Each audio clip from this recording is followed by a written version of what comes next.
పాకిస్తాన్ ఉగ్రవాదుల గురించి, ఉగ్రదాడుల గురించి మాట్లాడుకుంటున్న ఇదే రోజే మనం మరో మీడియా ఉగ్రవాదుల మనస్తత్వంతో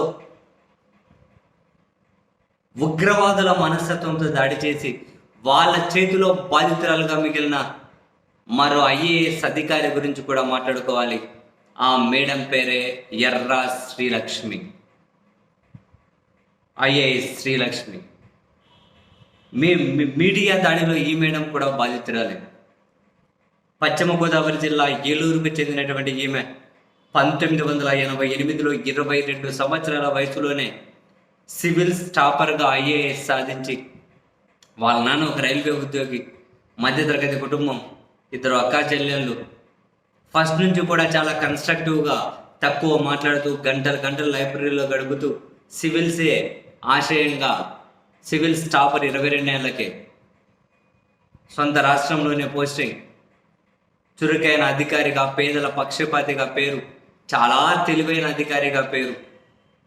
సో ఆ తెలివైన ఆ అధికారి అనే ముద్రే వైఎస్ రాజశేఖర్ రెడ్డి గారు ముఖ్యమంత్రి అయిన తర్వాత కీలకమైన వాటికి ఆ మేడంను సెక్రటరీగా నియమించడం, ఆ తర్వాత రాజశేఖర్ రెడ్డి గారి మరణం, జగన్మోహన్ రెడ్డి గారు కాంగ్రెస్ నుంచి బయటకు రావడం, ఆయన కొత్త పార్టీ పెట్టడం, ఇంకా ఆయనను ఇంకా రకరకాలుగా అంటే ఒక జగన్ గారిని మిగిలిన కొందరి మీద కేసులు బయటకు తీయడం. ఈ క్రమంలో ఐఏఎస్ శ్రీలక్ష్మిని కూడా తన మీద కూడా కేసులు పెట్టడం, ఏకంగా విచారణ పేరుతో 18 నెలల పాటు ఆమెను జైల్లో ఉంచడం, 18 నెలల పాటు జైల్లో ఉంచడం. వెన్నుపూస దెబ్బతిన్న సిబిఐ కనికరించలే, వైద్య సేవలకు కూడా ఆమెను బయటకు తీసుకురావడం కోసం అంగీకరించలేదు. ఆమె కనీసం ఒక చెయ్యి లేపలేక, కాలు లేపలేక, తన కనీస అవసరాలపైన వేరే వాళ్ళ మీద ఆధారపడే అటువంటి పరిస్థితి జైల్లో అత్యంత దయనీయమైనటువంటి జీవితాన్ని గడిపింది జైల్లో. అయినా కూడా ఎక్కడా కనుక సిబిఐ ఆమెకు మెడికల్ బెయిల్ కోసం కూడా వాళ్ళు ఒప్పుకోలేదు. అంత దారుణంగా ఆమె మీద ప్రవర్తించారు. మనం చూసాం తెలంగాణ తర్వాత కోర్టు ఆమెకి బెయిల్ ఇస్తే, కోర్టు బెయిల్ ఇస్తే ఆమె బయటకు రావడం కోసం కూడా రాలేకపోతే అక్కడొకరు ఇక్కడొకరు చేతుల కింద, కాలిట్ల ఈ భుజం కింద ఒకరు, ఆ భుజం కింద ఒకరు బట్టి మోసుకొని వచ్చారు పాపం జైలు నుంచి. తర్వాత జైలు నుంచి బయటకు వస్తే ఆ తర్వాత తెలంగాణ ప్రభుత్వం అప్పుడు విభజన జరగడం, ప్రభుత్వం పోస్టింగ్ ఇచ్చడం, లూప్ లైన్లోనే పెడుతూ వచ్చారు. తర్వాత జగన్మోహన్ రెడ్డి గారి ప్రభుత్వం వచ్చిన తర్వాత ఆమెను తెలంగాణ కేడర్ నుంచి ఏపీ కేడర్కి తీసుకొచ్చి అన్ని శాఖలకు, చాలా కీలకమైన శాఖలకు ముఖ్య కార్యదర్శిగానే ఆ మేడంను నియమించారు.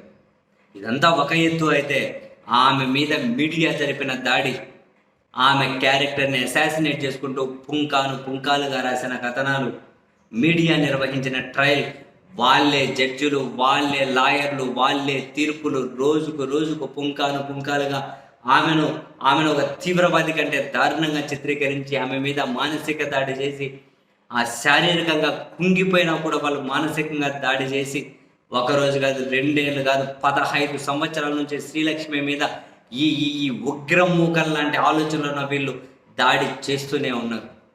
తెలంగాణ హైకోర్టు క్లియర్ చేసింది ఆమెది ఏ తప్పు లేదని. ఆమెకు సంబంధించిన అన్ని కేసుల్లోనూ క్లియరెన్స్ వచ్చేసింది. మరి ఇన్ని సంవత్సరాలు ఆమె పడ్డ వేదన, ఆమె పడ్డటువంటి మానసిక వేదన, శారీరక వేదన, ఆమె కెరీర్ మీద ఎంత తీవ్రమైన ప్రభావం. ఏ స్థాయి అధికారి అంటే ఆమె ఫ్లో అలాగే కంటిన్యూ అయి ఉంటే కేంద్ర క్యాబినెట్కి సెక్రటరీ అయినా కూడా ఆశ్చర్యం లేదు. ఎందుకంటే ఒక ఐఏఎస్ సాధించే అత్యున్నత పోస్ట్ అదే. ఇంకా క్యాబినెట్ సెక్రటరీ అయినా కూడా ఆశ్చర్యం లేదేమో.